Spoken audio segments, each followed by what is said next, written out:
ग्रामपंचायत निवडणुकांमधील आरक्षण नेमके कसे ठरवले जाते? 7 सदस्यांच्या ग्रामपंचायतीत कोणत्या प्रवर्गाला किती जागा मिळतात? त्यांची गणना कशी केली जाते? आरक्षण चक्रानुक्रमे कसे फिरते? आणि महिलांसाठी 50% आरक्षण नेमके कसे लागू होते? चला, हे सर्व अगदी सोप्या उदाहरणातून समजून घेऊया. 7 सदस्यांच्या ग्रामपंचायतीचे आरक्षण कसे ठरते? आपण दाखवत असलेल्या उदाहरणात ग्रामपंचायतीची एकूण सदस्य संख्या 7 आहे. आरक्षण निश्चित करताना सर्वप्रथम अनुसूचित जाती, अनुसूचित जमाती आणि इतर मागास प्रवर्ग यांच्या लोकसंख्येच्या प्रमाणाचा विचार केला जातो. या उदाहरणात अनुसूचित जातीसाठी 1 जागा, अनुसूचित जमातीसाठी 1 जागा आणि ओबीसी साठी 1 जागा आरक्षित झाली आहे. म्हणजे एकूण 3 जागा आरक्षित आहेत. उर्वरित 4 जागा खुल्या प्रवर्गासाठी राहतात. याचा अर्थ खुल्या जागांवर कोणत्याही पात्र प्रवर्गातील उमेदवार निवडणूक लढवू शकतात.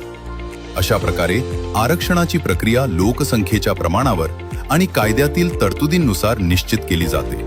प्रत्येक निवडणुकीत प्रभागनिहाय सदस्य संख्या बदलू शकते. उदाहरणार्थ 7 सदस्य आणि 3 प्रभाग असल्यास पहिल्या निवडणुकीत सदस्य संख्या 3-2-2 अशी असू शकते.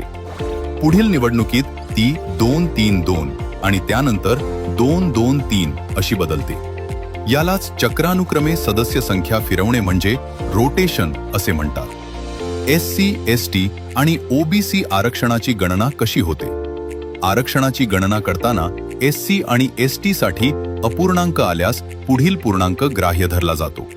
उदाहरणार्थ 0.84 किंवा 0.56 आल्यास 1 जागा आरक्षित मानली जाते. मात्र ओबीसी साठी अपूर्णांक भाग ग्राह्य धरला जात नाही. त्यामुळे 1.89 आल्यास ओबीसी साठी 1 जागाच आरक्षित होते.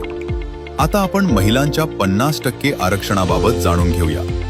महिला आरक्षण हे स्वतंत्र आरक्षण नसून SC, ST, OBC आणि खुल्या प्रवर्गामध्ये विभागले जाते. कायद्यानुसार एकूण जागांपैकी 50% जागा महिलांसाठी आरक्षित असतात. 7 सदस्यांच्या ग्रामपंचायतीत 50% म्हणजे 3.5 जागा होतात.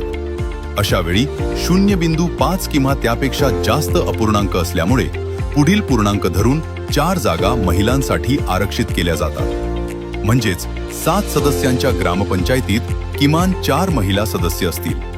अशा प्रकारे लोकसंख्येच्या प्रमाणावर आरक्षण निश्चित केले जाते.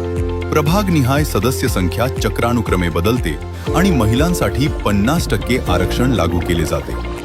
यामुळे स्थानिक स्वराज्य संस्थांमध्ये सर्व घटकांना प्रतिनिधित्व मिळून लोकशाही अधिक समावेशक आणि संतुलित बनते. अशाच नवनवीन आणि विश्वासार्ह माहितीसाठी ट्यूब चॅनलला सबस्क्राईब करा आणि आमच्या फेसबुक पेजला फॉलो करा. माहिती आवडल्यास नक्की शेअर करा. धन्यवाद.